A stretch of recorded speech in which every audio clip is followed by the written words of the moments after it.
Hi guys, Derek Hunsberger here with D's Doings.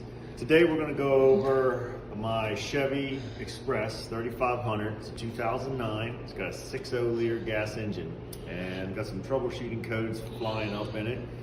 And so the code is actually saying that I've got an issue in my intake system right now, either throttle body or mass airflow sensor. So I'm actually going to choose to do the mass airflow sensor first. It's the easiest to get to. Quickest, so just a little tutorial today on kind of how to replace that. So the mass airflow sensor is obviously going to sense the amount of air coming through your air box, your air cleaner right here, going into your intake. So I've actually gone to liberty of taking a couple things apart. Took your bolts out here and undid my clamp, so the whole unit will actually come right out. So here is the old unit, and it was actually a real bugger getting out. So what I ended up doing was having to take these units off here.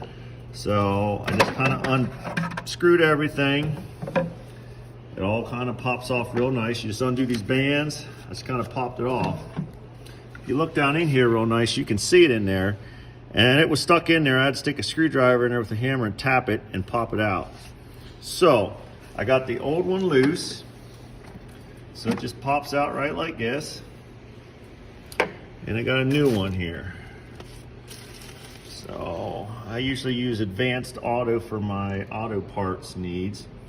So this is your mass airflow sensor. So we're just gonna pop her down in here real easy like. So it just basically snaps down in here real nice like. So what we're gonna do is put it back together here.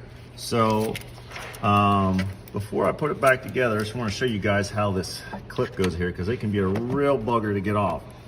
So basically on these clips, when they're on, they're snap on like that, but you have a little other plastic clip that kind of goes down in here. It's kind of a keeper clip. So you have to pull this up a little bit, push that little tab right there so that it pops out. Once you pull it out, you can then depress the plastic clip here and it'll actually operate off. So pretty easy cheesy. So what I'm going to do now is just going to pause here as I'm going to go ahead and put this whole thing back together, and we'll show you guys the end product here. Alrighty, so we got it all back together. So pretty much all I did was put the elbow on, kind of put my clamps back on, clamped her down tight, bolted it down, got her all nice and tight here. So what I am going to do is I am going to put a little bit of dielectric grease on here, as you can see it right there. So it just kind of helps make a little better contact, keep water out, a couple goodies there. So, because your cars are not always in the dry. So you can see just a little dab on there, doesn't take much. All right, so when you snap these back down, she's going to snap down, and you'll hear it. Little clip right there, so it snaps down just like that. Then you got to put your retainer clip in here, so you can see. It's kind of hard to see where it is in here, and it's actually just going to push down, and you can hear it clip. Like I said, to get it out, you can pull it up, but it won't come out till you depress a little gray tab on there, and it's really hard to see. So once you depress that little gray tab right in the middle there, the retainer clip will pull out. Then you can get to depress the other clip that's actually on the harness itself and pull the whole unit off. So I put that in, and another thing that was suggesting is possible air cleaner is dirty. I would highly recommend to everybody, I use K&N air cleaners. Mine's actually just a Scotch Dirty. A little expensive, but they're lifetime. You just wash them out and you can reuse them. And actually mine's just a little dirty.